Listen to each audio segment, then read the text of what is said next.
ಹುಟ್ಟಿದರೆ ಕನ್ನಡ ನಾಡಲು ಹುಟ್ಟಬೇಕು, ಮೆಚ್ಚಿದರೆ ಕನ್ನಡ ಮಣ್ಣ ಮೆಟ್ಟಬೇಕು. ನಮಸ್ಕಾರ, ಎಲ್ರಿಗೂ ಸ್ವಾಗತ ಮತ್ತೊಂದು ಹೊಸ ದೆವ್ವದ ಕಥೆಯೊಂದಿಗೆ. ಎಲ್ಲರೂ ಚೆನ್ನಾಗಿದ್ದೀರಾ ಅಂತ ಹೇಳಿ ಅಂದ್ಕೊಂಡಿದ್ದೀನಿ. ಈ ಒಂದು ಘಟನೆ ಆ್ಯಕ್ಚುಲಿ ನಡೆದಿರೋದು ಬಂದ್ಬಿಟ್ಟು ಸಾಗರದ ಬಂಕಾಪುರ ಅಂತಹ ಒಂದು ಚಿಕ್ಕ ಊರಲ್ಲಿ ನಡೆದಿರುವಂತಹ ಒಂದು ಘಟನೆ. ಈ ಒಂದು ಘಟನೆ ನನಗೆ ತಿಳಿಸ್ಕೊಟ್ಟಿರೋರ ಹೆಸರು ಬಂದ್ಬಿಟ್ಟು ನವೀನ್ ಅಂತ ಹೇಳಿ, ಮೂಲತಃ ಬೆಂಗಳೂರಿನವರು. ಸೊ ಇವರು ಮೂಲತಃ ಬೆಂಗಳೂರಿನವರಾಗಿದ್ದು ಸಾಗರದ ಕಥೆ ಬಗ್ಗೆ ಏನು ಹೇಳಿದ್ದಾರೆ ಅಂತ ಅಂದ್ಕೊಂಡಿದ್ರೆ ಈ ಒಂದು ಕಥೆನ ಪೂರ್ತಿಯಾಗಿ ಕೇಳಿ ನಿಮಗೂ ಕೂಡ ಅರ್ಥ ಆಗುತ್ತೆ. ನವೀನ್ ಒಬ್ಬ ಟ್ರಾವೆಲರ್ ಅಂತಲೇ ಹೇಳ್ಬೋದು. ಸೋಲೋ ಟ್ರಾವೆಲರ್ ಅಂದರೆ ಏಕಾಂಗಿಯಾಗಿ ವಿಧ ವಿಧ ಜಾಗಗಳಿಗೆ ಸುತ್ತೋದಕ್ಕೆ ತುಂಬಾ ಇಷ್ಟಪಡುವಂತಹ ಒಂದು ವ್ಯಕ್ತಿ ಅಂತಲೇ ಹೇಳ್ಬೋದು. ಸೊ ಅವರು ತುಂಬಾ ಕಡೆ ಸುತ್ತಾನೆ ಇರ್ತಾರೆ. ಸೊ ಅದನ್ನೆಲ್ಲನೂ ಕೂಡ ಅವರ ಒಂದು ಪ್ಯಾಷನ್ ಅಂತಲೇ ಹೇಳ್ಬೋದು. ಸೊ ಅದೇ ಥರನೇ ಇವರು ನವೀನ್ ಅವರು ಸಾಗರದ ಒಂದು ಬಂಕಾಪುರ, ಸಾಗರದಲ್ಲಿ ನೋಡುವಂಥ ಪ್ಲೇಸಸ್ಗಳು ತುಂಬಾ ಇದೆ.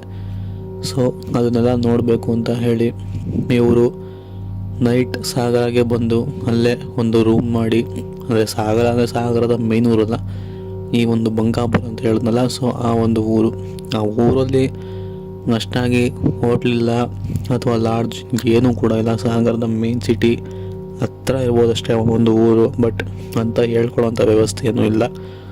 ಸೊ ಆದ್ರೂ ಪರವಾಗಿಲ್ಲ, ಆ ಒಂದು ಊರಲ್ಲಿ ಒಂದು ಮನೆ, ಆ ಬಂಕಾಪುರದ ಒಂದು ಮನೆ ಹತ್ರ ಹೋಗಿ ಇಲ್ಲಿ ಉಳ್ಕೊಳ್ಳೋಕ್ಕೆ ನನಗೆ ಅವಕಾಶ ಮಾಡೋಕ್ಕೆ ಅಥವಾ ಉಳ್ಕೊಳ್ಳೋದಕ್ಕೆ ಇಲ್ಲಿ ಏನಾದರೂ ಇದೆಯಾ ಅಂತ ಹೇಳಿ ಮೊದಲು ಕೇಳ್ತಾರೆ.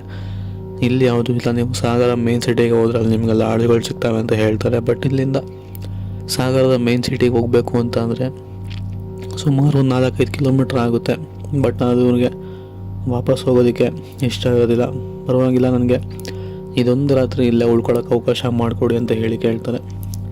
ಸರಿ ಅಂತ ಆ ಊರಲ್ಲಿ ಒಪ್ಕೊಂಡು ಅವ್ರನ್ನ ಮನೆಯ ಹಾಲ್ ಒಳಗಡೆ ಕೂಡ ಬಿಟ್ಕೊಳ್ಳಲ್ಲ. ಮನೆಯ ಆಚೆ ಕಡೆ ಒಂಥರ ವರಂಡ ಥರ ಇರುತ್ತೆ, ಬಾಗು ಒಳಗಡೆ.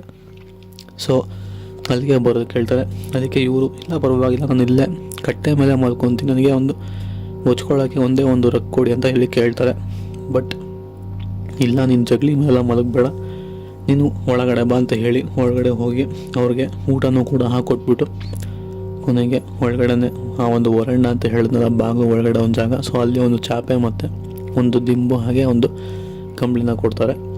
ಸೊ ಅವರು ಕೂಡ ಅಲ್ಲೇ ನೈಟ್ ಹಾಲ್ಟ್ ಆಗ್ತಾರೆ. ಸರಿ, ಇವ್ರಿಗೆ ಯಾಕೆ ಆಚೆ ಕಡೆ ಮಲಗೋದಕ್ಕೆ ಬಿಡಲಿಲ್ವಲ್ಲ, ಇಷ್ಟೊಂದು ಜನರು ಒಳ್ಳೆಯವರ ಅಂತ ಹೇಳಿ, ಈ ಥರನೂ ಇರ್ತಾರ ಅಂತ ಹೇಳಿ ಅಂದ್ಕೊಂಡು ಅವರು ಕೂಡ ಒಳಗೊಳಗೆ ಖುಷಿ ಪಟ್ಕೊಂಡು ಮಲಗಿರ್ತಾರೆ. ಹೀಗೆ ಸಮಯ ಕಳೀತಾ ಅವ್ರಿಗೂ ಕೂಡ ಮಧ್ಯರಾತ್ರಿಯಲ್ಲಿ ರಿಸಸ್ಗೆ ಹೋಗೋದಕ್ಕೋಸ್ಕರ ಅರ್ಜೆಂಟ್ ಆಗುತ್ತೆ.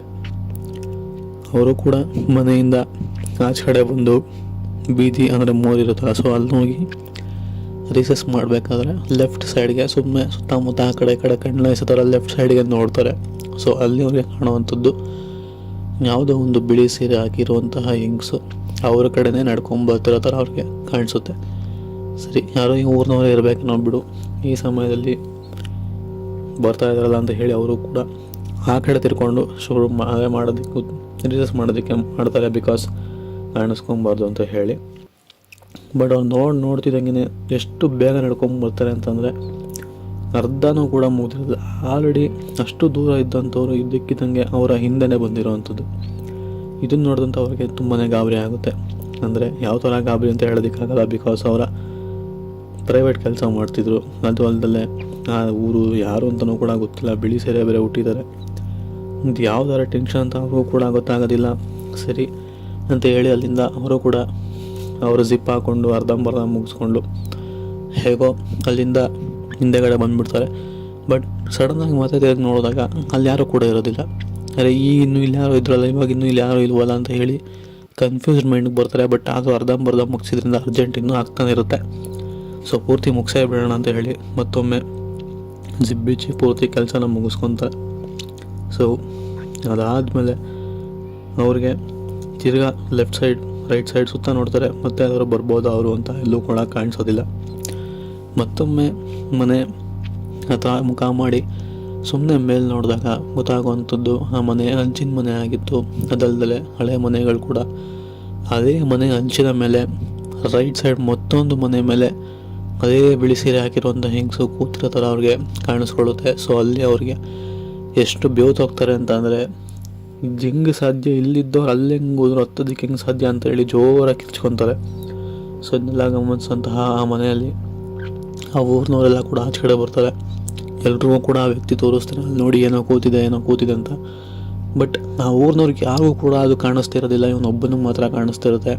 ಸರಿ ಅಂತ ಹೇಳಿ ಯಾರು ಉಳ್ಕೊಳಕ್ಕೆ ಜಾಗ ಮಾಡಿಕೊಟ್ಟಿದ್ರಲ್ಲ ಅವರು ಇವ್ರನ್ನ ಒಳಗಡೆ ಕರ್ಕೊಂಡು ಹೋಗ್ಬಿಟ್ಟು ನಿನ್ನ ಬಾ ಇಲ್ಲಿ ಅವೆಲ್ಲ ಕಾಮನ್ನೇ, ಊರಂದಮೇಲೆ ಅವೆಲ್ಲ ಇದ್ದೇ ಇರುತ್ತೆ, ನೀವು ಈ ಸಮಯದಲ್ಲಿ ಹೋಗ್ಬಾರ್ದಾಗಿತ್ತು, ನಮ್ಮನ್ನ ಯಾರಾದ್ರೂ ಎಬ್ಬರಿಸ್ಬೇಕು ತಾನೆ, ಒಬ್ಬೊಬ್ಬರೇ ಹೋಗೋದು ಸರಿಯಲ್ಲ, ಅದಕ್ಕೆ ನಾನು ನಿಮ್ಮನ್ನ ಹೊರಗಡೆ ಮಲ್ಕೊಂಬೇಡ ಅಂತ ಹೇಳಿದ್ದು ಅಂತ ಹೇಳ್ತಾರೆ. ಸೊ ಇದು ಆ್ಯಕ್ಚುಲಿ ನವೀನ ಅವರ ಜೀವನದಲ್ಲಿ ನಡೆದಂತಹ ಒಂದು ಸತ್ಯ ಘಟನೆ. ಈ ಒಂದು ಕತೆ ಇಷ್ಟ ಆಗಿದೆ ಅಂತ ಅಂದ್ಕೊಂಡಿದ್ದೀನಿ. ಇಷ್ಟ ಆಗಿರೋ ಲೈಕ್, ಕಮೆಂಟ್, ಶೇರ್, ಸಬ್ಸ್ಕ್ರೈಬ್ ಎಲ್ಲ ಮಾಡಿ. ಸಿಗೋಣ ಇನ್ನೊಂದು ಕತೆ ಒಂದಿಗೆ. ಅಲ್ಲಿವರೆಗೂ take care, good bye friends.